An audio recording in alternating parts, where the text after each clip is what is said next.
오늘 마태복음 강의의 101번째 시간입니다. 미혹당하지 않도록 주의하라 라는 제목으로 하나님 말씀 증거하겠습니다. 우리가 지금 마태복음 24장을 말씀의 은혜를 나누고 있습니다.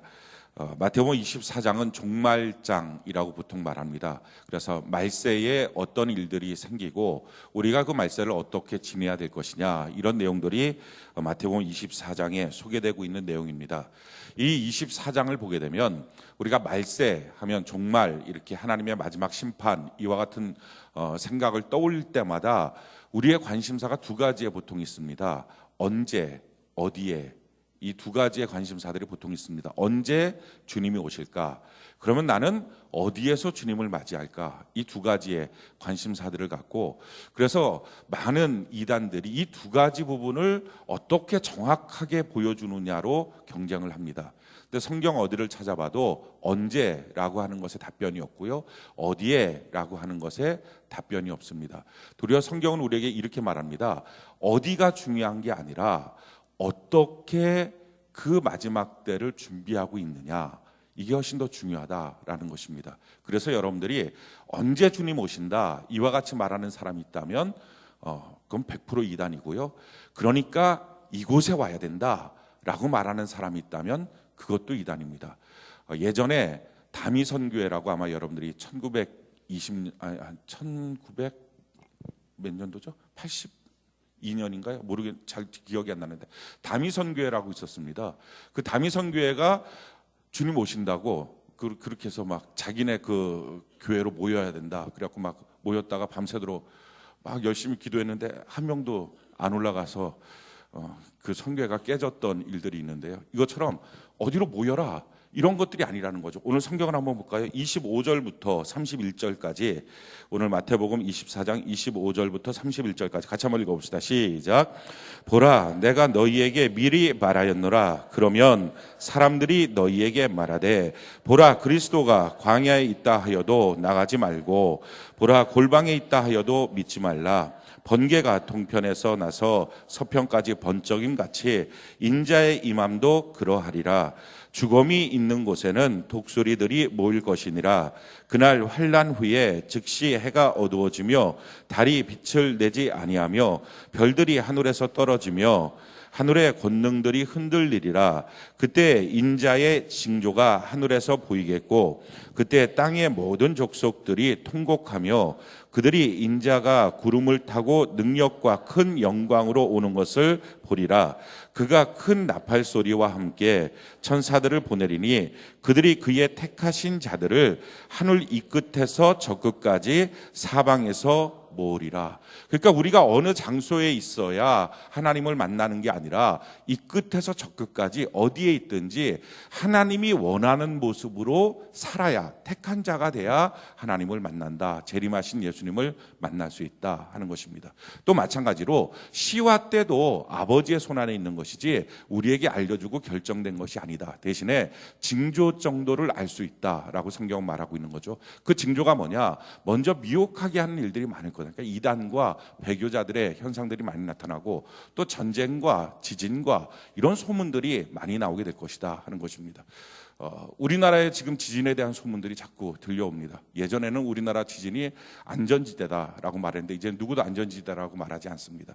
그런 지진의 일들이 나타나는 것뿐만 아니라 그 소문이 너무 빨리 들린다는 거죠. 인터넷이라고 하는 것을 우리가 상상도 못했던 건데, 지금은 이 세상 속에서 들려지는 소리를 전 세계적으로 금방금방 우리가 알 수 있는 시대가 맞이하게 되었다라는 것입니다. 그리고 또 하나의 특징은 사랑이 점점 식어가는 시대다.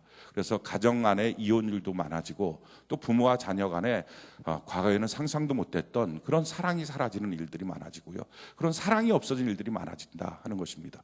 그러면서 우리가 지난번 시간에 어떻게 마지막 때를 보낼 것이냐, 사랑이 없어지는 때에 같이 사랑이 없어지면 안 된다. 끝까지 사랑하는 사람이 돼야 된다.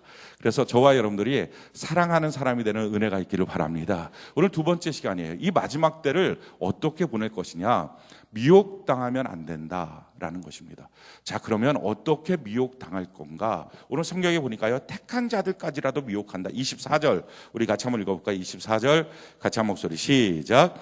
거짓 그리스도들과 거짓 선지자들이 일어나 큰 표적과 기사를 보여 할 수만 있으면 택하신 자들도 미혹하리라. 그러니까 나는 예수 믿어, 나는 괜찮아, 내 신앙은 안전해 라고 말하지 말라는 것입니다. 마지막 때가 되면 택한 자들까지 미혹당해서 그 구원이 상실될 수도 있다라는 것입니다. 그런 위기 가운데 우리가 신앙생활을 해야 됩니다. 그래서 우리는 경각심을 갖고 깨어 근신하고 정신을 차려 기도하면서 내 신앙을 온전하게 잘 세워야 됩니다. 자, 그러면 왜 이렇게 택한 자들까지 미혹당하는 시대가 되었을까? 어떤 일들이 있기 때문에 이런 일들이 생길까? 자, 15절부터 22절까지 우리 같이 한번 읽어볼까요? 15절부터 22절까지 같이 한 목소리 시작. 그러므로 너희가 선지자 다니엘이 말한 바 멸망에 가증한 것이 거룩한 곳에 선 것을 보거든 읽는 자는 깨달을진저 그때 유대에 있는 자들은 산으로 도망할지어다. 지붕 위에 있는 자는 집 안에 있는 물건을 가지러 내려가지 말며 밭에 있는 자는 겉옷을 가지러 뒤로 돌이키지 말지어다. 그날에는 악이벤 자들과 젖먹이는 자들에게 화가 있으리로다. 너희가 도망하는 일이나 겨울에나 안식일에 되지 않도록 기도하라. 이는 그때 큰 환난이 있겠음이라. 창세로부터 지금까지 이런 환난이 없었고 후에도 없으리라.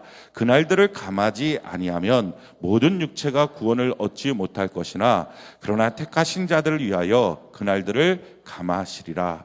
아멘. 이 내용은 실질적으로 성취되었던 예언입니다. 예수님께서 30년 후에 예루살렘이 어떻게 로마 병사들에 의해서 패망하고 무너지는지에 대해서 예언하셨고 그것이 이루어졌습니다. 그러나 사실은 이것은 그와 같은 예루살렘의 패망뿐만 아니라 마지막 이 우주의 종말에 대한 내용도 마찬가지로 지금 두 가지 예언을 같이 겸하고 있는 것입니다. 21절에 보니까 큰 환난이 있겠다라는 것입니다. 그러니까 마지막 때가 되었을 때 나타나는 현상은 큰 환난이라는 것입니다. 큰 환난. 지금 우리가 올해에 특히 들어서는 불확실성의 시대에 살고 있습니다. 미국이 어떻게 할지 모르는 거예요. 예측이 안 되는 거예요. 이 트럼프가 등장하고 난 뒤로부터는 우리가 그동안 트럼프가 막 공약을 선거 기간에 막 했잖아요. 그럴 때 그 학자들은 다 그렇게 얘기했어요. 저희 그 표를 얻기 위해서 저렇게 하는 거지 대통령 되고 나면 좀 더 이렇게 온순해질 거다 이렇게 얘기를 많이 했어요. 근데 아니 막 가는 거예요. 지금 어디까지 갈지 몰라요. 중국이 어디까지 갈지 몰라요. 어저께인가 신문에 보니까 10년 안에 미국과 중국이 전쟁을 할 것이다 하는 예측을 했어요. 과거에 이런 예측이 있었습니까? 전혀 없었어요. 이런 예측은요 교회에서만 있었어요. 2억 명의 중국과 유럽과 미국의 연합군이 마지막에 유브라데 강에서 싸움이 있을 것이다. 이거는 교회에서만 종말론에 대한 강의를 할 때만 있었던 얘기지 누구도 학자들이 그런 얘기들을 한 적이 없는데 오늘 어저께인가 그저께인가 신문에 보니까 조선일보에 그 얘기가 나오더라고요. 10년 안에 남중국해에서 미국과 중국이 전쟁할 것이다. 근데 저도 충분한 가능성이 있다고 생각을 해요. 걔네들이 지금 심심찮게 자꾸 전투기 띄우고 항공모함 왔다 갔다 하고 그러다 슬쩍 부딪히면 총 쏘는 거잖아요. 그럼 이제 전쟁인 거죠. 뭐가 될지 모르는 불확실성이에요. 아니 뭐 다른 거 뭐 전 세계적으로 볼 것도 아니고 일단 우리나라만 봐도 누가 대통령 될 것 같습니까? 우리 한번 여기서 한번 대충 한번 알아볼까요? 누가 대통령이 될 것이냐? 누구죠? 누구는 지금 등장하고 있는 사람들은 아닐 거다. 지금 등장하고 있는 사람이라고 얘기하면 뭐 문재인 또 그때 당시에는 반기문 또 안철수 이 세 명은 아닐 거다. 전혀 다른 누군가가 등장할 거다. 전혀 다른 누군가가 됐으면 좋겠어요. 이 사람들 말고 저도 개인적으로는 이런 얘기하면 안 되는 거죠. 이거 전 충청도 사람이 좋아요. 충청도 사람이 좋아요.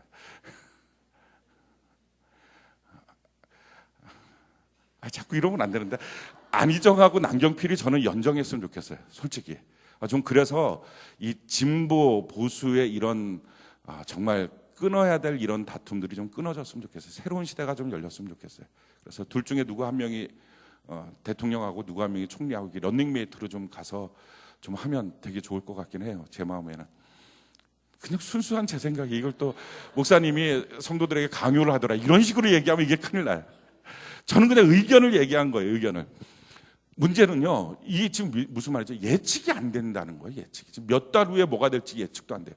아니 대통령 선거가 언제 있을지도 모르는 판국이에요. 12월에 있을지 4월에 있을지 언제 있을지 우리가 모르는 거예요. 이런 시국이 있었습니까? 그래서 굉장히 불확실해요. 근데 이런 불안한 시대, 불확실성이 만연한 시대에 우리가 이것 때문에 지금 평안하기를 원하고 좀 안정되기를 원합니다. 그 기도해야 됩니다. 근데 문제는 그 기도를 통해서 잠깐 우리의 삶 속에 안정은 찾아오겠지만 사실은요. 우리가 경험하지 못한 큰 환난은 우리 앞에 닥쳐올 것이다 라는 게 성경의 말씀이에요. 그래서 우리보다 우리 자녀들을 키우는 때가 더 어려운 시대를 맞이할 수 있다 하는 것이 성경이 우리에게 말하고 있는 것입니다. 점점 어렵고 힘든 시대가 올 것이다. 디모데후서 4장에도 보면 점점 하나님의 말씀을 듣지 않는 시대가 올 것이다. 또 여기에는 큰 환난의 시대가 올 것이다 라는 것입니다. 그런데 이 큰 환난이 왜 시작했느냐, 이걸 알게 되면 이 환난 앞에 우리가 기도해야 된다는 것을 또한 알 수 있습니다. 또 마찬가지로 이 환난이 전 세계적인 임하는 환난이긴 하겠지만 우리의 삶의 터전에서는 경감되고 우리의 삶의 터전에서는 좀 유월절처럼 이렇게 지나가게 만드는 일들을 우리가 어느 정도는 할 수 있다 하는 것을 알게 됩니다. 왜 환난이 오게 되느냐, 언제부터 환난이 오게 되느냐. 자, 15절 우리 같이 한번 볼까요? 마태복음 24장 15절 같이 한 목소리 시작. 그러므로 너희가 선지자 다니엘이 말한 바 멸망에 가증한 것이 거룩한 곳에 선 것을 보거든 읽는 자는 깨달을진저. 자, 환난의 시작이 언제입니까? 이 시점을 말해주고 있는데요. 멸망에 가증한 것이 거룩한 곳에 선 것을 보면 그때부터 환난이 시작한다라는 것입니다. 전 세계 역사 속에서 모든 환난의 시작은 이와 같이 성전의 파괴로부터 시작했습니다. 예루살렘의 파괴는요, 예루살렘 성전의 파괴로부터 시작했어요. 마찬가지예요. 북한 땅에 소련과 이렇게 공산권이 들어왔어요. 제일 처음에 파괴한 것 교회를 파괴했어요. 그러고서 그런 지금 아비규환의 북한 땅이 된 거예요. 우리 같은 동족인데 여성 처녀들 같은 경우는 100만 원에 팔려나가요. 한국 돈으로. 감당할 수 없는 이런 문제들을 우리가 지금 보고 있어요. 유럽도 마찬가지로요. 환난의 시작은요, 항상 거룩한 곳에 가증한 것이 서버리는 거예요. 쉽게 말하면 거룩함과 가증함이 섞여버리는 거예요. 이게 환난의 시작이에요. 교회가 세상하고 섞여버려요. 성도와 세상 사람들의 가치관이 섞여버려요. 주일날과 평일이 뒤섞여버려요. 그러니까 다 섞여버리는 거예요. 이것이 환난의 시작이에요. 그러니까 우리 가정에, 우리 인생에 언제 환난이 시작할까? 거룩한 것과 속된 것이 섞여지는 순간부터라는 거예요. 자, 그러면 어떻게 우리가 이 환난을 면할 수 있을까? 아니, 환난을 좀 경감시킬까? 거룩한 것을 거룩하게 붙들고 있어야 된다 하는 것입니다. 자, 이런 예를 우리가 또 어디서 찾을 수 있냐면은 노아의 홍수에서도 찾을 수 있어요. 노아의 홍수의 사건이 나오는 것이 우리가 창세기 6장입니다. 창세기 6장에 어떤 일들이 생기는지 창세기 6장 2절을 한번 볼까요? 2절, 3절 우리 같이 한번 한 목소리 읽어봅시다. 창세기 6장 2절, 3절 같이 한 목소리 시작. 하나님의 아들들이 사람의 딸들의 아름다움을 보고 자기들이 좋아하는 모든 여자를 아내로 삼는지라 여호와께서 이르시되 나의 영이 영원히 사람과 함께하지 아니하리니 이는 그들이 육신이 됨이라. 그러나 그들의 날은 120년이 되리라 하시니라. 자, 하나님의 아들과 사람의 딸들이라고 하는 말을 어떻게 해석할 것이냐, 여러 가지 해석이 되겠지만 가장 대표적인 해석은 이겁니다. 지금 이 시대가 뭐냐면은 아벨은 죽고 하나님께서 아벨 대신에 셋을 주었어요. 그게 셋을 통해서 에노스가 나오고 하나님을 섬기는 백성들이 나타났습니다. 마찬가지로 가인을 통해서 하나님을 떠난 저주의 백성들이 나타났어요. 이게 창세기 4장에 있었던 사건입니다. 이 4장 이후에 지금 6장인 거예요. 그러니까 그 당시의 사람들의 모습을 보면 셋을 통해서, 에노스를 통해서 하나님을 섬기는 하나님의 사람들이 있고요, 세상에 속해 있는 가인의 사람들이 있습니다. 이렇게 구분되어 있었어요. 근데 창세기 6장의 사건이 뭐냐면은 하나님께 속해 있던 셋을 통한 하나님의 백성들이 가인들을 통한 그 사람들을 보면서 저들이 더 멋지게 사는 것처럼 보인 거예요. 나도 저들처럼 살고 싶다는 거예요. 저렇게 세상에서 쟤네들 술 퍼먹고, 야, 저 멋지지 않냐? 왜 우리는 왜 그렇게 못해? 주일날 놀러 다니고 너무 좋지 않니? 나도 그렇게 하고 싶은데 그게 부러워진 거예요. 그래서 지금 하나님의 백성들과 세상 사람들이 엄격히 갈라져 있었는데, 이 하나님의 백성들이 세상 사람들을 보면서 통혼하자, 교제하자, 너희와 같이 섞이자 이랬어요. 이랬더니 나타나는 현상이 뭡니까? 그러니까 3절에 보니까 하나님의 영이 영원히 사람과 함께하지 않을 것이다. 성령이 떠나가요. 그랬더니 그들이 육신이 돼요. 오직 육체의 일로만 살아가요. 그러니까 예수 믿는 사람인데 속은 성령이 없이 세상의 것으로 차버린 거예요. 자, 그렇게 해서 나타나는 현상이 뭐냐? 4절 한번 같이 읽어볼까요? 시작. 당시에 땅에는 네피림이 있었고 그 후에도 하나님의 아들들이 사람의 딸들에게로 들어와 자식을 낳았으니 그들은 용사라 고대 명성이 있는 사람들이었더라. 자, 그럼 사람들이 기대는 뭡니까? 네피림들을 원해요. 이 네피림이 뭐냐면 용사예요. 잘 나가는 사람. 그래서 예수 믿는 사람이나 믿지 않는 사람이나 자기 자녀를 향한 꿈은 유일하게 한 가지예요. 내 자녀가 잘 나갔으면 좋겠다는 거예요. 얼마나 잘 나가기를 원하느냐. 노래까지 나왔어요. 내가 제일 잘 나가. 노래까지 나온 거예요. 노래까지. 그게 만약에 90년대 80년대 그 노래 가사가 나왔다면 그게 대중가요로 올라갔을 것 같습니까? 사람들이 전혀 그걸 인정을 안 했던 시대예요. 내가 제일 잘 나가? 뭐가 그렇게 잘 났는데? 바로 밟히죠. 근데 지금은 뭐예요? 내가 제일 잘 나가가 인정받는 시대예요. 그만큼 잘 나가고 싶고요, 그만큼 잘 나가는 사람은 말할 것이 있다고 생각하는 시대예요. 다 누구든지 잘 나가고 싶어요. 자, 그런 시대가 되니까 하나님이 어떻게 합니까? 5절부터 보니까 여호와께서 사람의 죄악이 세상에 가득함과 그의 마음으로 생각하는 모든 계획이 항상 악한 뿐임을 아시고 땅 위에 사람 지으셨음을 한탄하사 마음에 근심하시고 7절에 이르시되 내가 창조한 사람을 내 지면에 쓸어버리고 심판이 시작해요. 자, 심판의 시작은 뭐예요? 거룩한 것과 속된 것이 섞여버리는 거예요. 성도의 가치관과 세상 사람의 가치관이 섞여버리는 거예요. 똑같아지는 거예요. 교회와 세상이 똑같아지는 거예요. 교회 나왔을 때 다름이 안 보여요. 예수 믿는 사람들이 다른 게 안 보이는 거예요. 똑같아진 거예요. 그게 심판의 시작이에요. 언제 이 땅에 심판이 올까? 언제 우리 가정에, 우리 사업장에 내 자녀에게 심판이 올까? 거룩함과 속된 것이 섞여버리는 순간에 나의 가치관이 세상의 가치관과 똑같아질 때 심판의 시작이에요. 그래서 주의해야 합니다. 지금 나는 하나님이 원하는 성경적 가치관을 그대로 갖고 있는가? 아니면 세상의 가치관이 내게 침투하고 있는가? 그걸 점검해 봐야 돼요. 왜 예수 믿는 사람은 달라야 할까? 다르지 않는 그날부터 심판이 시작해요. 사람들이 이렇게 생각해요. 예수 믿는 사람들이 예수 믿는다는 이유 때문에 내가 세상과 달라야 된다는 것, 예수 믿기 전에 나의 삶과 달라야 된다는 것을 힘들어합니다. 힘들어하지 마십시오. 그게 힘들어서 섞이는 그 순간에 당신의 인생의 심판은 시작합니다. 어느 정도의 심판이요? 하나님께서 전에도 없고 후에도 없는 대환란이 시작하는 거예요. 자, 그러면 오늘날 마지막 때에 예수 믿는 사람이 세상 사람과 섞이는 가치관이 뭡니까? 교회는 다니거든요. 예배도 드리거든요. 근데 뭐가 똑같아졌을 때 이런 일들이 생기는가? 성경은요, 크게 두 가지의 가치관을 세상 사람들처럼 예수 믿는 사람이 갖기 시작할 때부터다라는 거예요. 그 두 가지의 가치관이 뭐냐? 그게 자기 사랑하고 돈 사랑하고 이 두 가지예요. 굉장히 주의해야 되는 거예요. 자, 디모데후서 3장 1절 2절 우리 같이 한번 읽어볼까요? 1절 2절 같이 한 목소리 시작. 너는 이것을 알라. 말세에 고통하는 때가 이르러 사람들이 자기를 사랑하며 돈을 것까지요. 마지막 때 고통의 때가 온다는 거예요. 누구에게? 지금 이 내용을 쭉 읽어보면 이거는 세상 사람이 아니라 성도들에게요. 자, 성도들에게 고통의 때가 오는 것이다. 환난이 시작한다. 왜? 자기 사랑하고 돈 사랑하고. 왜 예수 믿는 사람들이 자기 주장, 자기 사랑을 하면 안 되느냐? 왜 개인주의에 빠지면 안 되느냐? 왜 예수 믿는 사람들이 순례자의 삶을 살아야 되는데, 돈에 대한 욕심을 내려놔야 되는데, 왜 돈에 대해서 세상 사람과 똑같은 욕심을 부리면 안 되느냐?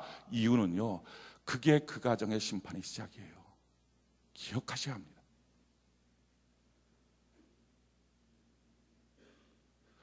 그래서 이게 들어오면, 자기 사랑, 돈 사랑이 들어오면 어떤 일들이 생기는가? 5절 볼까요? 디모데후서 3장 5절 같이 한 목소리 시작. 경건의 모양은 있으나 경건의 능력은 부인하니. 아멘. 똑같이 교회 나와요. 똑같이 예수 믿는다고 해요. 그런데 문제는 경건의 능력, 성도의 능력이 상실된 거예요. 자, 성도의 능력이 상실되니까 어떤 일들이 생깁니까? 6절에 보니까요, 그들 중에 남의 집에 가만히 들어가 어리석은 여자를 유인하는 자들이 있으니 그 여자는 죄를 중히 지고 여러 가지 욕심에 끌림받아요. 자, 성도의 능력이 상실되니까 사람의 마음속에 욕심만 커요. 자기 사랑, 돈 사랑이 합쳐져요. 그래서 자기 사랑, 돈 사랑이 합쳐지는 사람의 특징이 이거예요. 이런 말들이 나와요. 내가 벌어야지. 내가 우리 집 책임져야지. 내가 내 자녀들 그래도 먹여 살려야지. 누가 해줘? 그 말이 나오는 순간부터가 무너지는 거예요. 저는 목회하면서 그런 일들을 많이 봤어요. 사업장, 하나님이 은혜와 복을 주셔서 참 번성하네요. 그럴 때 만약에 그럼요, 감사합니다. 하나님의 도우심이죠. 이렇게 말을 하지 않고요. 물론 하나님의 도우심도 있겠지만 내가 한몫도 있겠죠. 나도 열심히 했잖아요. 그게 심판의 시작이에요. 반대로 내가 하지 않으면 누가 하겠어요? 내가 벌지 않으면 누가 벌겠어요? 내가 책임져야죠. 그래서 항상 머릿속에는요, 내 가정, 내 물질, 내가 책임져야 된다. 내 사랑, 돈 사랑이 합쳐져요. 그게 위험한 거예요. 그래서 그 마음속에요, 점점 더 많이 있어야 된다는 생각이 들어요. 점점 더 있어야 내 자녀가 잘 될 거라고 생각이 들어요. 점점 더 있어야 내 가정이 행복할 거라고 생각해요. 그럼 정말 지난달보다 이번 달을 조금 더 벌면 행복이 더 커져야 되는데 이상하죠. 왜 염려가 더 커질까요?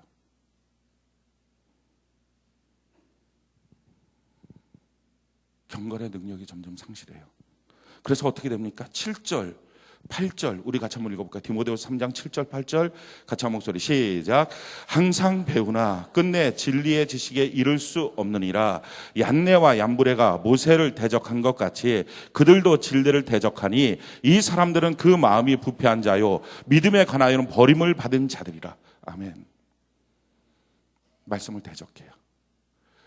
돈에 대한 욕심이 들어오면 나타나는 현상, 돈에 대한 욕심을, 돈에 대한 어떤 마음들을 포기할 수 없을 때 나타나는 현상, 말씀을 대적해요. 어떻게 그렇게 살아요? 그렇게 말해요. 자기가 벌어서 살았어요? 정말?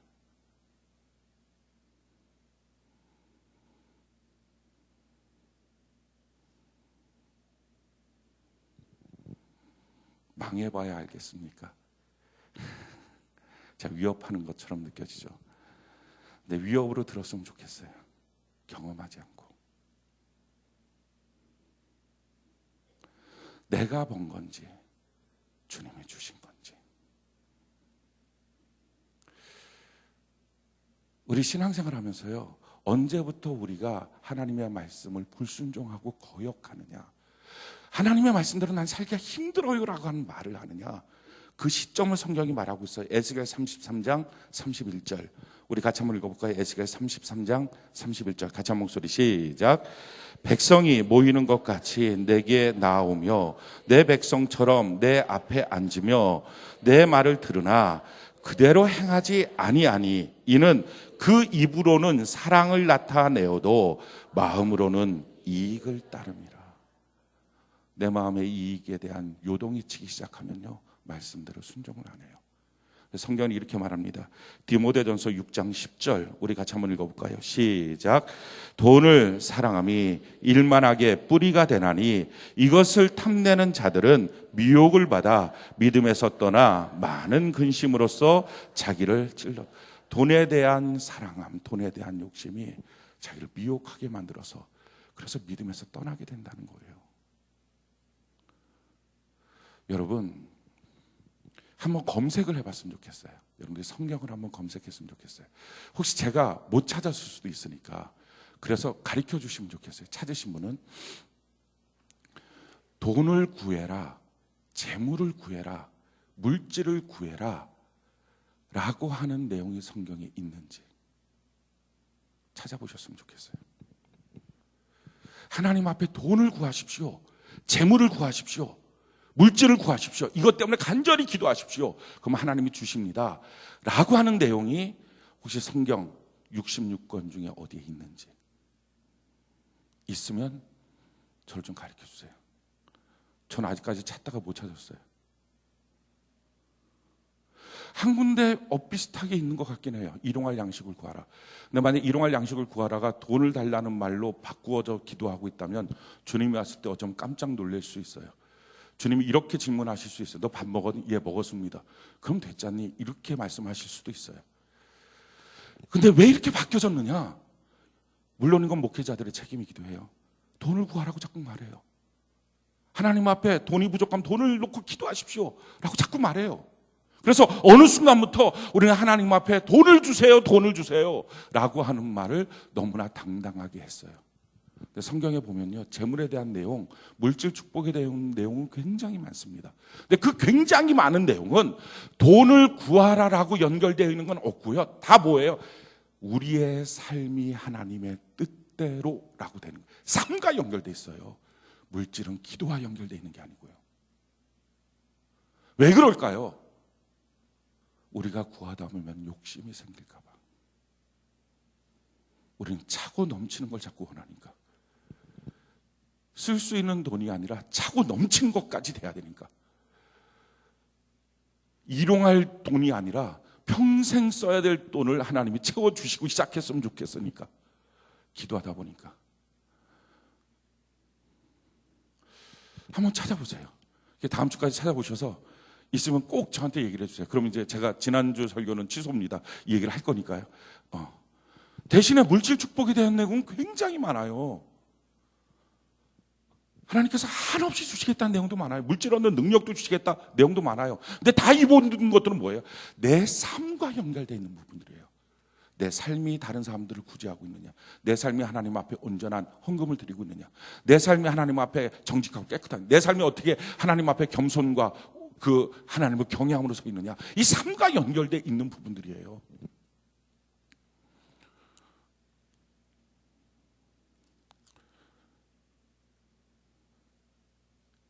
우리가 하나님 앞에 제대로 잘 살면 하나님 주시겠다는 거예요. 심지어 이렇게 생각해요. 마태복음 6장에 보면 물질에 대한 내용을 하나님 이렇게 말씀하십니다. 하나님과 재물은 겸하여 섬길 수 없다라고 말씀하고 있어요. 그런데 우리는 어떤 생각을 하느냐? 하나님과 물질을 겸하여 섬길 수 있다라고 생각해요.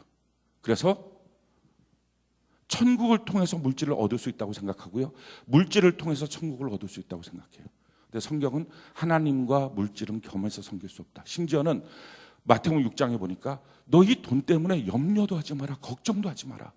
걱정하다가 혹시라도 돈에 대한 욕심이 생길까 봐. 그리고 더 나아가서는 그거 구하지도 마라. 먼저 그 나라와 그 일을 구하라. 그럼 물질은 하나님이 너에게 그냥 주실 거야 라는 거지, 구하는 제목이 아니었다 하는 것을 알 수 있어요. 그만큼 왜 그렇게 하시느냐? 재물에 대한 욕심은 우리로 하여금 세상 사람과 동일한 가치관을 갖게 만들기 때문에 그래요. 하나님이 알아서 주실 건데 하나님의 뜻대로만 살면, 그런데 우리는요 그것을 못 믿어요. 하나님 그렇게 주실 수 있다는 사실을 못 믿어요.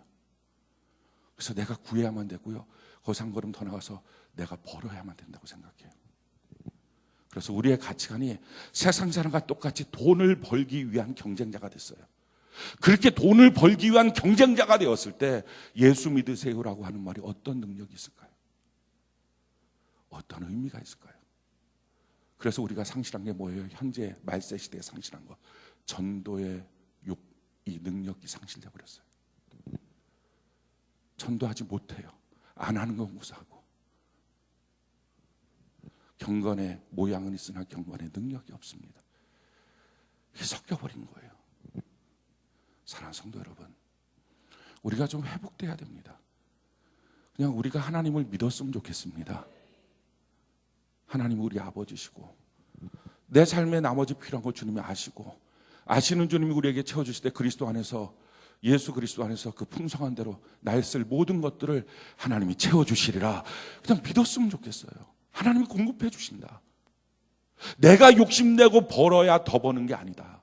차라리 내가 돈에 대한 욕심을 좀 내려놓고 하나님의 뜻이 무엇입니까? 그 하나님의 뜻을 구하고 먼저 그 나라와 그 일을 구했을 때 하나님께서 내 삶에 채워주시는 것이 뭔지 경험할 수 있는 성도, 그래야 돈에 대한 자신감도 있지 않겠습니까?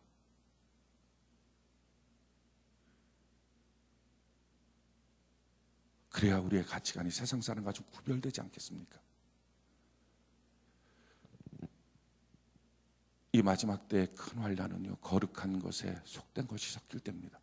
저는 우리 교회가 세상과 구별됐으면 좋겠습니다. 우리 사랑하는 성도들이 세상과 좀 구별됐으면 좋겠어요. 살기가 힘들 수 있어요. 지금 물질적으로 공비할 수 있어요. 그래도 좀 하나님을 믿고 하나님을 의지하고 내가 하나님 안에서 복의 길을 걸어가면 내 삶에 복을 주신다 라고 하는 이 믿음을 갖고 한번 걸어가 보자고요. 열심히 뛰어도 전대구멍 뚫어진 것처럼 빠져버리는 삶이 아니라 그렇게 우리가 좀 걸어가는 삶의 모습, 그래서 세상 사람들을 향해서 너랑 나랑은 다르다라는 것을 보여줄 수 있는 삶, 우리가 그런 삶이 되기를 원합니다. 오늘날 세상은요, 다 돈에 대해서 너무 예수 믿는 사람이나 그렇지 않은 사람이나 정신이 없어요. 그래서 예수 믿는 사람들에게 다른 문제를 건드리면 시험에 안 들어요. 근데 돈 문제를 건드리면 시험에 들어요. 그게 너무 신기하지 않습니까? 주일 성수를 강조하잖아요. 그럼 주일 성수 강조하는 걸로 시험 들진 않아요. 근데 11조를 강조하면 시험 들어요. 신기하지 않습니까? 저는 되게 신기한 게 7분지 1을 정확하게 하라는 것은 시험이 안 들고 10분지 1을 정확하게 하라는 것에 시험 들어요. 이게 수치상으로 봐도 좀 이해가 안 되지 않습니까? 왜 그럴까요? 가치관이 똑같아서. 돈에 대한 가치관이 우리를 누르고 있으니까. 그래서 돈에 대한 문제가 커지니까 사람들이 다 어떻게 합니까? 자기 자신의 문제가 항상 크게 보여요. 내 코가 석자예요. 그래서 내 사랑, 돈 사랑 이게 되니까 미혹을 받는 거예요.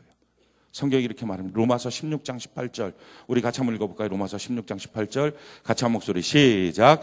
이 같은 자들은 우리 주 그리스도를 섬기지 아니하고 다만 자기들의 배만 섬기나니 교활한 말과 아첨하는 말로 순진한 자들의 마음을 미혹한, 자기 섬기는 것. 그래서 우리가 자기 사랑, 돈 사랑에서 벗어나야 됩니다. 자, 그러면 어떻게 살아야 할까요? 우리가 현실에 부딪히고 있는 이 돈의 문제도 있고요. 현실에 부딪히고 있는 불안의 문제가 있어요. 사람들은 다 점점 살면 살수록 불안해지니까 결국은 불안해진 상태 속에 살기 위해서는 자기밖에 없다고 생각하고요. 돈이 있어야 된다고 생각하는 거예요. 그래서 이게 다 미혹당하는 거예요. 마귀한테 너무나 쉽게.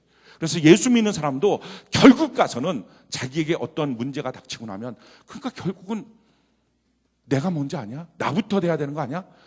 결국은 내가 돈 없으니까 이런 일이 생기는 것 아니야? 이 두 가지 때문에 세상 사람처럼 자기도 한순간에 미끄러져 들어가요. 그럼 예수 믿는 사람은 어떻게 살아야 할까? 하나님 주신 방법이 있어요. 세상에 가장 안전한 곳, 그게 교회예요. 오늘날에 교회가 교회의 기능을 상실했기 때문에 성도들이 자기 사랑, 돈 사랑으로 다 미혹당하고 있어요. 초대교회를 보십시오.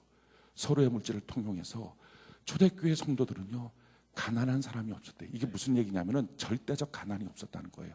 그러니까 다 부자다 이 얘기가 아니고 살 수 있도록 되어 있었다는 거예요. 서로의 물질을 통용해서.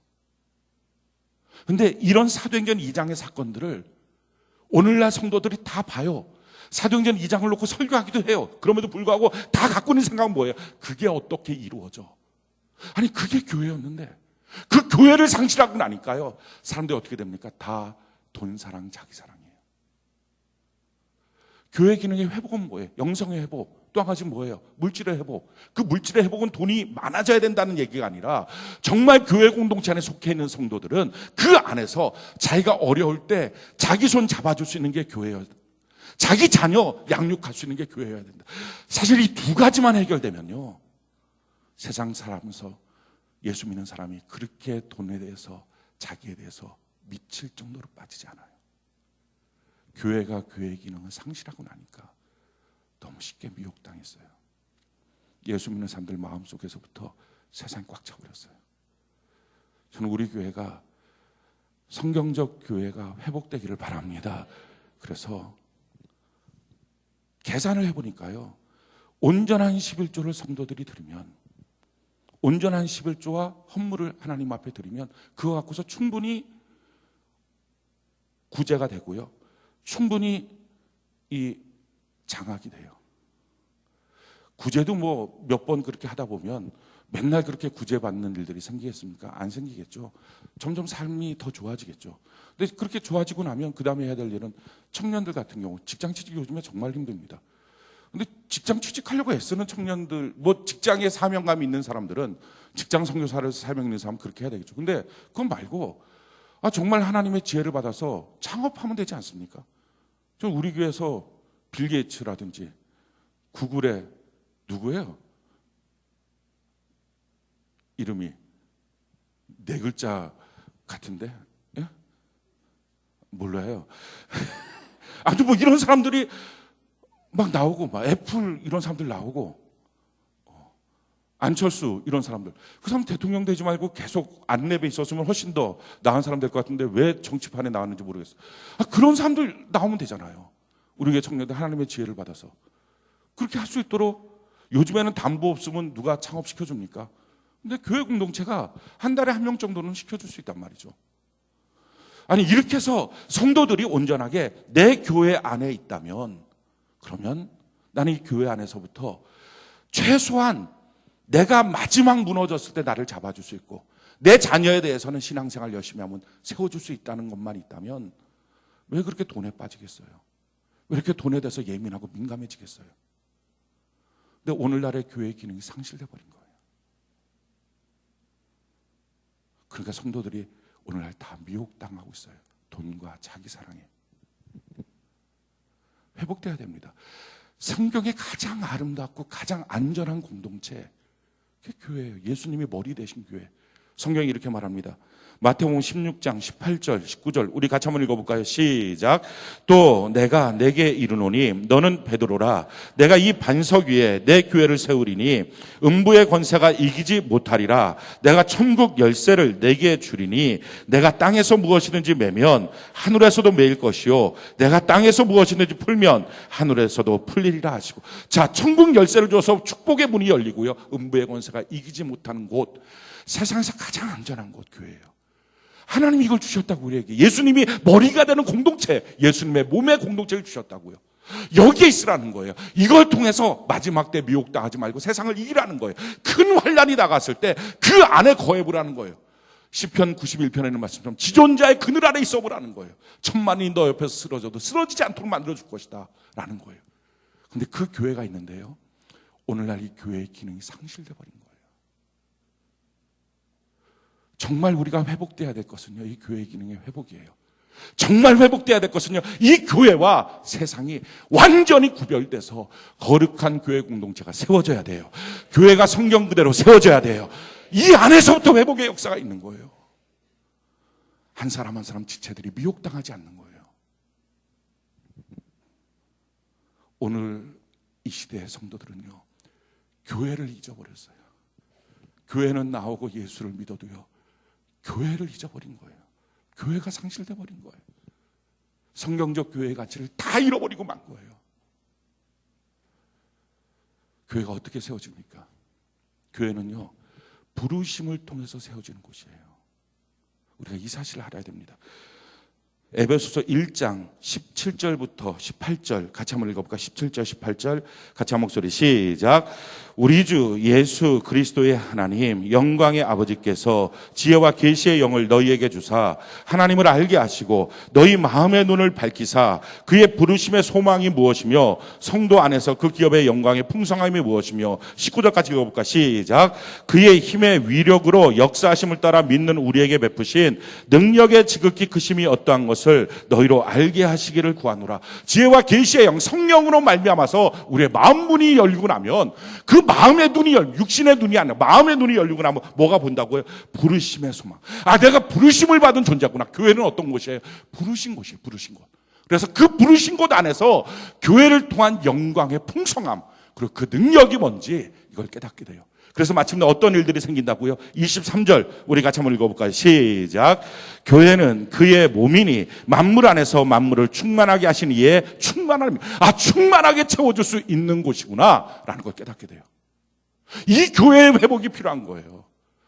이 교회의 회복이 되기 위해서는 성령의 충만함이 우리에게 필요합니다.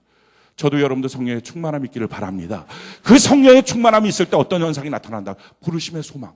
내가 부르심을 받은 존재다라는 게 여겨지기 시작하는 거예요. 교회는요 집단이 아니에요. 조직이 아니에요. 교회는 와서 등록하고 저 등록했어요. 그래갖고 오늘부터 세종학교의 성도예요. 이게 아니라는 거예요. 부르심의 관계라고요. 다시 말하면 하나님께서 저를 불러주세요. 그래서 하나님과 저와 둘이 되는 공동체가 형성돼요. 그러면 저는 셀장들을 불러요. 모든 성도들 동일한 마음으로 사랑하지만 특별히 사랑을 표현하기 위해서 셀장들을 부릅니다. 셀장들과 제가 그 사람 셀장 나, 이 사람 셀장 나. 그렇게 해서 두씩 이게 공동체가 돼요. 부르심의 관계가 돼요. 서로 부르는 관계가 되는 거예요. 그래서 이 둘이 되고 그 다음에는 어떻게 합니까? 셀장들끼리 서로 간에 부르는 관계가 돼요. 그리고 이 셀장이 셀에 들어가서는 자기 셀원들 한 명 한 명과 그런 관계를 맺고 그리고 셀원들이 또한 같이 서로 부르는 관계가 되고 이 셀원들이 전도해서 또 한 명 한 명 부르는 관계가 되고 전체가 같이 연결되는 관계가 되고 이 부름의 관계라고요. 부름의 관계. 문제는 오늘날 교회가요. 이 부름이 없어요. 누구도 내 교회에 와서 내 이름을 불러주지 않아요. 아무도 모르게 교회 생활해요. 내 셀장과 나와의 교제권이 없어요. 이 영적인 교제권이 없어요. 나와 우리 셀에 속해 있는 성도들과의 이 영적 교제권이 없어요. 아무도 불러주지 않는 관계가 되어버렸어요. 그러니까 교회가 아닌 거예요. 그래서 뭐가 됐어요? 개인이 됐고요. 개인이 되니까 뭐가 됐어요? 돈에 대한 욕심이 됐고요. 돈에 대한 욕심이 되니까 가장 안전한 곳인 교회를 상실해버려서 결국은 자기가 돈을 버는 사람이 됐고요. 그러다 보니까 세상 사람과 똑같은 마인드를 갖게 돼서 미혹당하고 만 거예요. 그 결과가 심판이 일어나기 시작한 거예요. 이 부르심의 관계가 회복돼야 됩니다. 먼저는 저와 하나님과의 부르심의 관계가 이게 끊어져 버리면 말짱황이에요. 그래서 성도를 위해서 꼭 부탁드리는 것은 저와 하나님과의 관계가 온전해지도록 항상 기도해 주시길 바랍니다. 저와 셀장들과의 관계도 이게 온전한 관계가 돼야 돼요. 한 명 한 명의 관계가. 이게 관계가 끊어져 버리고 나면 그럼 번아웃 되는 거예요. 이 한 명 한 명의 관계가 온전한지 정말 이게 사랑의 관계로 서로 부르고 있는지 이게 안 되는지. 교회는 이제 일하는 곳이 아니라고요. 내가 조직 안에 들어가서 이 조직 안에서 내가 이런 일을 하면 되지. 그게 아니라고요. 셀장은요, 자기 셀원들 그냥 살피고 돌아다니는 이게 아니고요. 먼저는 주의 종과 같이 이 1대1의 교제권, 사랑의 교제권이 되어 있느냐. 그리고 두 번째는 같은 셀장들끼리의 이 사랑의 교제권이 되어 있느냐. 서로 부르는 관계가 되어 있느냐. 부르면 돌아올 수 있고, 부르면 올 수 있고, 부르면 만날 수 있는 관계가 되어 있느냐. 그리고 그 힘을 통해서 자기 셀에 들어가서 그 셀원 한 명 한 명이 자기와 그런 관계이고 그런 셀원들 전체가 서로 간에 연결되어 있는 관계이냐는 거예요. 이 연결이 끊어져 있다면 교회는 내 교회가 아닌 거예요. 그래서 내 교회가 되기 위해서는요, 이 연결을 회복해야 돼요. 연결 회복의 90%의 책임은요, 먼저 부른 자의 몫이에요. 저와 셀장과의 관계의 문제는 저가 90%의 책임이 있어요. 제가 온전하게 불러야 되고요. 제가 사랑의 관계로 진실되게 불러야 돼요. 제가 사랑을 표현하고 보여줘야 돼요. 그러나 10%의 책임은 본인에게도 있어요. 제가 심은 것이 없으면 안 돼요. 셀 안에서도 마찬가지입니다. 그래서요, 저는 여러분들이 셀 안에서 셀장과 더불어 함께하는 시간을 내는 은혜가 있기를 바랍니다. 오늘 오전 예배를 통해서 말씀드렸잖아요. 정말 사랑이 없다고, 한 명도 안 온다고. 진짜 그런 사람들이 가끔 있어요. 왜 안 오냐고, 왜 나를 사랑해 주는 사람 없냐고. 나를 사랑해 주지 않는다고 하는 말은요, 사랑받으려고 하는 말은요, 너무 요란스러워요. 근데 내가 누군가를 사랑해 줘야 되겠다라고 생각하는 요란스럽지 않아요. 이게 진짜 사랑이에요. 왜 무슨 사랑을 맨날 받으려고 합니까? 뿌린 씨앗은 없고. 이 교회 공동체 안에서 부르심의 관계, 그 부르심의 관계가 있을 때 서로의 비전이 꿈꿔져요. 아, 우리 안에 주시는 하나님의 영광이 있다. 그리고 그 안에 능력이 있다. 주의 이것을 통해서 주의 몸된 교회의 충만함을 보게 하여 주옵소서. 마지막 때 개인으로 있으면 불행합니다. 마지막 때 자기가 돈에 대해서 욕심 부리고 있으면 불행합니다. 교회 공동체 안에서 그 비전 가운데 걸어가면서 그 삶을 살다가 하나님 주시는 채워주시는 물질로 살아갈 때 축복의 삶이 될 줄로 믿습니다. 이 관계는 어떤 관계가 되어야 됩니까? 말씀의 관계이죠. 서로 말씀이 나누어지는 신본주의 관계. 어떤 관계가 되어야 됩니까? 기도의 관계. 어떤 관계가 되어야 됩니까? 성령이 함께 하시는 관계. 저는 우리 교회 성령의 충만함을 위해서 우리 모두 구하는 은혜가 있기를 바랍니다. 성령이 오시면 어떤 역사가 일어납니까? 우리 로마서 8장 16절로 18절 우리 같이 한번 읽어볼까요? 로마서 8장 16절로 18절 같이 한 목소리 시작. 성령이 친히 우리의 영과 더불어 우리가 하나님의 자녀인 것을 증언하십니다. 자, 성령이 오시면 우리가 하나님의 자녀인 것을 증언하십니다. 그래서 자존감이 세워지는 거예요. 자, 그래서 어떤 일들이 생깁니까? 17절, 18절 같이 한 목소리 시작. 자녀이면 또한 상속자 곧 하나님의 상속자요 그리스도와 함께한 상속자니 우리가 그와 함께 영광을 받기 위하여 고난도 함께 받아야 할 것이니라. 생각하건대 현재의 고난은 장차 우리에게 나타날 영광과 비교할 수 없도다. 자, 어떻게 된다고요? 내가 성령의 충만함을 받는 이 공동체 안에 있게 되면, 그러면 내가 하나님의 자녀인 것을 성령께서 확증시켜 줍니다.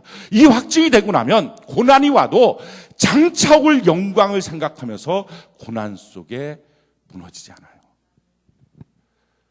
우리의 문제는요, 성령의 충만함이 없기 때문에 돈의 문제가 생기면 자존심이 상하는 거예요. 관계의 문제가 생기면 자존심이 상하는 거예요. 인정받고 대접받지 못하면 자존심이 상하는 거예요.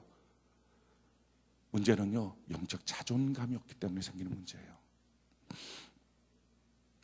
교회 공동체 안에 이 관계가 이루어지려면요, 이 영적 자존감이 있어야 돼요. 그게 아니면 자꾸 정죄감이 느껴져요. 자기가 자기를 정죄하지 않으면 누구도 자기를 정죄하지 않는다 그랬어요. 자꾸 정죄감이 느껴져요. 뭐라고 말 한마디만 해도 정죄감이 느껴지고. 우리 신앙생활 할 때 이 자존감, 영적 자존감, 내가 하나님의 자녀라고 하는 영적 자존감, 이게 없으면 나타나는 현상은요, 이런 현상이에요. 항상 불쾌해요. 계속 불쾌해요. 왜냐하면 이 자존감이 없으면 기분 나쁜 친구하고 24시간 같이 다니는 거예요. 되게 짜증나겠죠. 아주 짜증나는 친구와 24시간을 항상 붙어 다니는 거예요. 굉장히 기분 나쁜 거예요. 영적 자존감이 높으면 참 마음에 드는 기분 좋은 친구와 24시간 같이 다니는 거예요. 영적 자존감이 나쁘면 이 못난 자아가 나를 향해서 계속 말해요. 계속 잔소리를 해요. 지난주에 우리 셀장님들하고 같이 이렇게 나누는 시간들 가졌는데 자기가 좋아하는 것, 싫어하는 것 이런 걸 좀 나눴거든요. 근데 좋아하는 것, 싫어하는 것 중에 제일 첫 번째가 잔소리하는 것. 이거 싫어하는 사람들이다. 잔소리하는 것. 이게 영적 자존감이 낮잖아요. 그러면 내 옆에서 이 못된 친구가 계속 나한테 잔소리하는 거야. 꾸지람하고. 넌 틀렸어. 넌 형편없어. 이 말을 계속 해주는 거예요. 아, 얼마나 힘들어요. 짜증나요. 그러니까 아침부터 저녁까지 뭔가 기분이 유쾌하지가 않아요. 사랑하는 성도 여러분, 혹시 여러분들 가운데 기분이 유쾌하지 않는 분들 계십니까? 이유가 없이. 그건 자존감의 문제일 수 있어요. 그래서 이 자존감의 문제를 해결하는 방법은요, 성령을 초청하는 거예요. 성령을 환영하는 거예요. 성령 안에 들어가 있는 거예요. 그래서 내가 하나님의 자녀라는 사실을 깨닫기 시작하는 거예요. 그렇게 해서 내가 참 가치 있는 사람, 존귀한 사람이라고 생각하는 거예요. 그리고 내 자신을 축복하고 사랑하기로 작정하시길 바라요. 어떤 사람은요, 자기 자신을 사랑하고 축복하는 일을 두려워해요. 사랑이 사람을 망친다고 생각해요. 자기 자녀들을 향해서도요, 사랑이 망친다고 생각해서 마음껏 사랑하지 못해요. 꼭 사랑하는 말을 하다가 끝에 가서는 꼭 한두 마디 책망을 하지 않으면 얘가 정신을 못 차리, 이런 생각을 해요. 근데 아니에요. 사랑이 망치는 게 아니라 죄가 망치는 거예요. 칭찬이 망치는 게 아니고요, 미움과 저주의 말이 망치는 거예요. 사랑해 주는 건 필요해요. 이 영적 자존감이 낮으면 끊임없이 내 주변에서 내 옆에 그 나쁜 친구가, 나랑 똑같이 생긴 그 나쁜 친구가 계속 나한테 막, 넌 멍청이, 넌 잘못했어, 넌 틀렸어, 넌 잘 안 되는 놈이야, 그러니까 너 그렇지, 뭐 이 말을 계속 하는 거거든요. 근데 이렇게 말을 계속 하는데 옆에서 다른 사람이 그럼 어떡해 라고 하는 말 한마디가 확 불을 일으켜 버리는 거예요. 이 자꾸 옆에서 말하니까. 그래갖고 수시로 뭘 해줘야 되냐면은 이 친구를 띄워버리고요, 자기한테 말해줘야 돼요. 괜찮다고 말해주는 거예요. 나니까 이만큼 한 거라고 말해줘야 돼요. 얘를 자꾸 무시해야 돼요. 이 나쁜 친구는 무시하고 자꾸 자기를 향해서 격려하고 축복하고 칭찬하고. 그렇게 해서 영적 자존감이 세워져야 교회 공동체 안에서 내가 서 있는 그 자리에 온전하게 뿌리내릴 수 있어요. 이게 안 되면 자꾸 그 자리가 흔들려요. 지금 한번 해보는 거예요. 성태가 괜찮아, 이렇게. 여러분들 성태가 괜찮아 하지 마시고 자기 이름을 넣어서 괜찮아, 이걸 하는 거예요. 자기 이름을 넣어서 좀 해보시라니까요. 예, 자, 시작. 아니, 저기요, 저랑 눈을 말똥말똥 마주치면서 하면 잘 안 되잖아요. 자기가 자기를 향해서 정말 성태가 괜찮아, 이렇게. 자, 시작. 그리고 또 이렇게 말해주세요. 나니까 이만큼 잘해온 거야, 이렇게.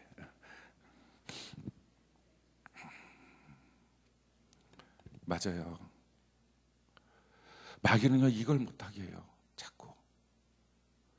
그래서 뭔가 계속 채찍질하게 만들어요. 교회 안에서도요, 예배를 드릴 때마다 뭔가 자꾸 자기를 채찍질하는 것 같은 거예요. 그래서 누군가 자기를 자꾸 노려보고 있다는 생각이 들어요.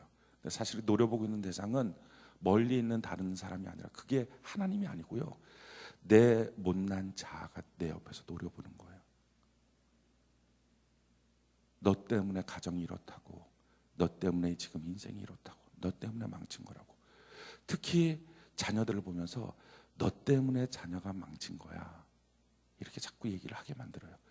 근데 얘는요, 하나님의 뜻이 아니에요. 우리는 하나님의 자녀예요. 아멘이십니까? 한번 따라합시다. 나는 하나님의 자녀입니다. 다시 한번요. 나는 하나님의 자녀입니다. 자, 자기를 향해서 다시 한번 말해주는 거예요. 성태가, 내가 널 사랑해. 제가 한 2년 전쯤 됐을 거예요. 마음이 너무 공고해서 안 좋았어요. 그래서 교회에다 휴가를 신청하고 한 3일 정도 휴가를 갔어요. 강화도에 있는 펜션에 혼자서 가만히 앉아 있었어요. 다른 때는 이렇게 책을 이만큼씩 가져가거든요. 근데 그때는 책도 한 권도 안 가져가서 읽을 힘이 없는 거예요. 책도 안 가져가서 가만히 앉아 있었어요. 한 1시간, 2시간 그냥 멍하고 앉아 있다가 문득 이렇게 말했어요. 성태가 사랑해.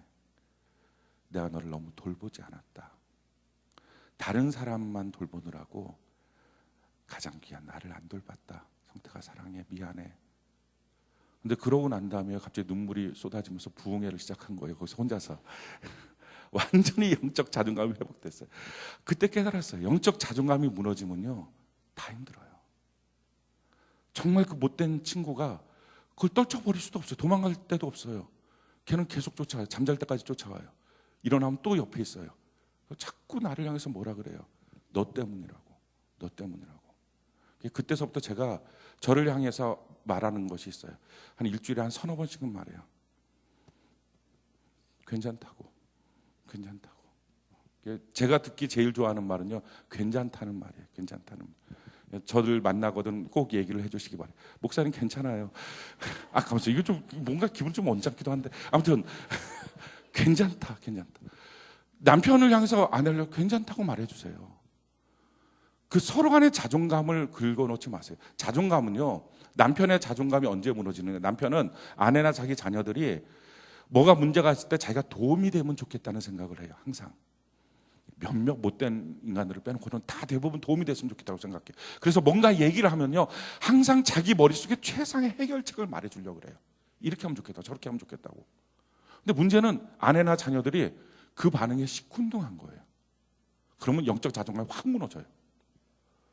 왜 그러냐면 사실은 아내가 원하는 것은, 자녀가 원하는 것은 공감해 주기를 원하는 거거든요. 근데 남편은 해결책 딱 던져주고 됐지? 그럼 빨리 튀어서 어디로 빨리 나가고 싶은 거예요. 빨리 도망치고 싶은 거예요. 거기서부터.